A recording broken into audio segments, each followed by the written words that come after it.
Here is how to remove Snapchat call history. Snapchat does not have a separate call history like phone. You cannot delete call history specifically, but you can clear chat conversations, which will remove the call entries within those chats. So to do this, you need to open Snapchat and go to the chat section. To clear a specific chat, tap and hold onto it, and then select Chat and Notification Settings. Now select Delete Chats and select After Viewing. You can also choose to clear the chat from the chat feed. It will hide it from your feed until you and the other person sends a new message.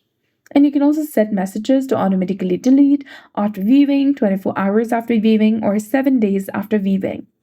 Alternatively, you can tap on your profile picture in the top left, then select the gear icon in the top right corner. Scroll all the way down to the Count Actions section, and here select Clear Conversation.